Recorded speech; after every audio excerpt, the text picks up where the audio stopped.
Hi friends, welcome to my channel Haima Archana Reddy vlogs. Today ఎంతో రుచికరమైన traditional food అయిన టమాటా rice ఎలా చేయాలో చూపిస్తున్నానండి. ఫస్ట్ ఒక కళాయి తీసుకొని దాంట్లో కొంచెం 2 స్పూన్స్ నెయ్యి, అలాగే నూనె 3 స్పూన్స్ నెయ్యి వేసి దాంట్లో బిర్యానీ దినుసులు వేయాలి. తర్వాత దాన్ని కళాయి పెట్టుకోవాలి. కళాయి పెట్టుకొని 1 స్పూన్ తీసుకొని కళాయి పెట్టుకోండి. ఈ ఫుడ్ ఇది ఎప్పుడైనా మన ఇంట్లో ఆకుకూర లేనప్పుడు ఈ ఫుడ్ అనేది అవైలబుల్ చేసుకోవచ్చండి, ఈజీగా అయిపోతుంది. తర్వాత ఆనియన్స్ వేయాలి. ఆనియన్స్ బ్రౌన్ కలర్ వచ్చేందుకు వేయించాలి. ఓన్లీ టమాటా ఆనియన్స్ ఉన్నప్పుడు ఈజీగా త్వరగా అయిపోయే రెసిపీ అండి ఇది టమాటా రైస్ అనేది.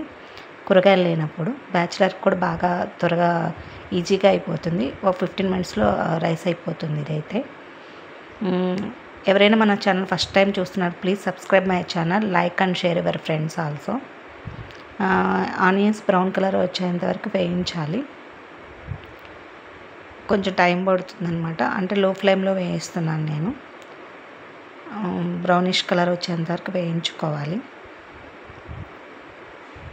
ఇంకా ఏంటండి సంగతులు, ఎలా ఉన్నారు? అందరూ బాగున్నారా? నేనైతే చాలా బాగున్నానండి. Thank you for supporting. చాలామంది బాగా సపోర్ట్ చేస్తున్నారు మన ఛానల్ని, ఇంకా సపోర్ట్ చేయండి. మీకు మంచి మంచి కలెక్షన్ కూడా మన శారీస్ బై మైనా ఇన్స్టాగ్రామ్లో పోస్ట్ చేస్తున్నాము, అలాగే మన యూట్యూబ్ ఛానల్లో కూడా పోస్ట్ చేస్తున్నాము. మంచి మంచి కలెక్షన్ ఉగాది సేల్లో నడుస్తుందండి. ఆఫర్ త్వరలో మీకు వీడియో కూడా పోస్ట్ చేస్తాము, ఉగాది సేల్ అనేది. మొన్న హోలీ సేల్ మంచిగా నడిచిందండి, మంచిగా ఆర్డర్ వెళ్ళిపోయినాయి శారీస్వి, అలాగే డ్రెస్సెస్ కూడా. Thank you for support saris by Maina and also Haima Archana Reddy YouTube channel అండి. మీ సపోర్ట్ లేనిది ఇంతవరకు వచ్చేవాళ్ళం కాదు మేము. సారీ అండి, లెంతీ వీడియో అవుతుంది ఇది. బ్రౌనిష్ కలర్ వచ్చేంత వరకు పెట్టుకోవాలండి ఇది.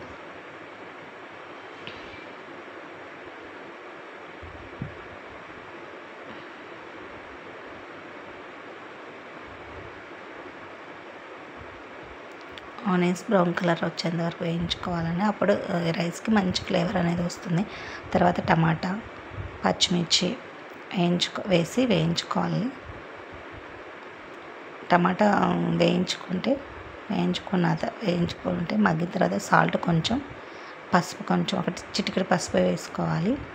వేసుకొని కళాయి పెట్టుకోవాలి.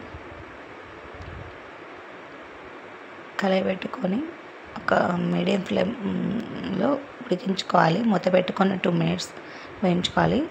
ఆయిల్ పైకి తేలుతుంది. ఇప్పుడు అల్లం వెల్లుల్లి పేస్ట్ వేసి అది పచ్చివాసన పోయేంత వరకు వేయించుకోవాలి. అల్లం వెల్లుల్లి పచ్చివాసన పోతేనే టేస్ట్ ఉంటుంది ఆ టమాటా రైస్కి. వేయించుకున్న తర్వాత టమాటా బాగా మగ్గుతుందండి. తర్వాత దాంట్లో కొంచెం ధనియాల పొడి, బిర్యానీ మసాలా వేయించుకొని కలయి పెట్టుకోవాలి. అయిపోయిన తర్వాత సోక్ చేసి పెట్టుకున్న కొత్తిమీర, పుదీనా, కరివేపాకు, నేను ఒక కట్ట కొత్తిమీర, ఒక కట్ట పుదీనా చిన్న సైజువి తీసుకున్నానండి. తీసుకొని వేసుకొని వేయించుకోవాలి. ఒక 2 మినిట్స్ వేయనివ్వాలి. తర్వాత మనం 2 అవర్స్ సోక్ చేసుకున్న బియ్యాన్ని దాంట్లో వేయాలి. నేను 4 కప్స్ బియ్యం తీసుకున్నానండి. మేము 5 మెంబర్స్ ఉంటాం కాబట్టి 4 కప్స్ బియ్యం తీసుకున్నాను. 4 కప్స్ బియ్యానికి నేను 8 కప్స్ వాటర్ తీసుకోవాలి. యాక్చువల్గా నేను ఇది సోక్ చేసి పెట్టుకున్నాను కాబట్టి 2 అవర్స్, ఇది 7 కప్స్ వాటర్ అయితే సరిపోతుంది. నేను నార్మల్ బియ్యమే బాగుంటుందండి టమాటా రైస్కి. నేను 7 కప్స్ వాటర్ పోసాను. తర్వాత కొంచెం కళాయి పెట్టుకొని వాటర్ పోసిన తర్వాత సాల్ట్ సరిపోయిందో లేదో చెక్ చేసుకోవాలి. సాల్ట్ సరిపోయిందండి. ఇంక తర్వాత మూత పెట్టుకొని ఒక 15 మినిట్స్ ఉడకనించాలి. తర్వాత ఎమ్మి టమాటా రైస్ రెడీ అవుతుంది. దాని మీద కొంచెం గార్నిష్కి కొత్తిమీర వేసి గార్నిష్ చేశాను. తర్వాత కొంచెం నెయ్యి వేసుకొని గార్నిష్ చేసుకొని కళాయి పెట్టుకొని మూత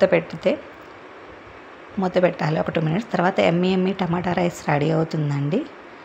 థ్యాంక్ యూ ఫర్ వాచింగ్ అండి.